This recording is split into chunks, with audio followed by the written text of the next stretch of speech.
కేసీఆర్ మాటే వేదం. ఆయన ఏ బాధ్యత అప్పగించినా చేపడతా. ఆయనే మళ్ళీ కాబోయే సీఎం. అసెంబ్లీ లోక్సభలో గెలిపించి ఉంటే సంకీర్ణంలో తెలంగాణకు మేలయ్యేది అంటూ చూస్తా ఉన్నాం. అసెంబ్లీ లోక్సభలో గెలిపించి ఉంటే సంకీర్ణంలో తెలంగాణ మేలయ్యేది అంటూ చూస్తాం. రేవంతే 5 ఏళ్ళుంటే కాంగ్రెస్ కనుమరుగు, మేము కూడా అదే కోరుకున్నాం. ఉపయోగం లేదని ఎమ్మెల్సీకి పోటీ చేయలే, మాకు అహంకారం లేదు, మాట తీరే అంతా. కవిత కేటీఆర్ మధ్య ఎడం అబద్ధం. కవిత కేటీఆర్ మధ్య మంత్రిగా ఉన్నప్పుడు నిద్ర కూడా పోలేదు, ప్రతిపక్షంలో ఉంటేనే పరిణతి చెందుతాం.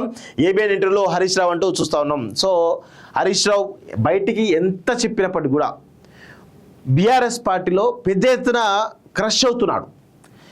అటు కేటీఆర్ నుంచి కావచ్చు, కవిత నుంచి కానీ ఒత్తిళ్లు పెరుగుతూ ఉన్నాయి. సో ఆయనను ఎక్కడ కూడా పని చేయకుండా చాలా పెద్ద ఎత్తున ఒత్తిళ్లకు గురి చేస్తూ ఉన్నారు. ఆయనను పొమ్మని లేక పోగబెడతా ఉన్నారు. 100% కేటీఆర్ అయితే అదే పని ఉన్నాడు. అసలు ఎట్టి పరిస్థితుల్లోనూ హరీష్ రావును మెసలకుండా చేస్తూ ఉన్నాడు. ఏ బాధ్యత పెంచి కూడా పార్టీలో విలువ లేకుండా చేస్తారు, అవమానిస్తూ ఉన్నారు. అయినప్పటికీ కూడా కేసీఆర్ గతంలో ఎన్టీఆర్ను వెన్నుపోటు పొడిచినటువంటి చంద్రబాబు నాయుడు పేరు ఎప్పుడైతే ప్రతి దశలో కనబడతా ఉంటుంది కదా, ఆ యొక్క పేరు, చెడ్డ పేరు నాకు రావద్దని చెప్పేసి ఆయన అన్ని భరించుకుంటూ వస్తూ ఉన్నాడు.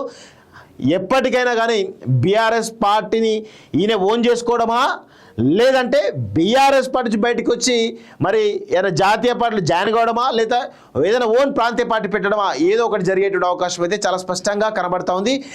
ఎట్టి పరిస్థితుల్లో కొంత తాత్కాలిక మాత్రమే ఆయన బీఆర్ఎస్లో ఉండేది.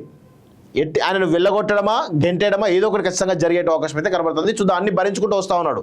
ఎన్ని అవమానాలు చేసినా, ఎంత చీదరించినా, ఏం చేసినా కానీ ఆయన అన్ని భరించుకుంటూ ఉంటా ఉన్నాడు.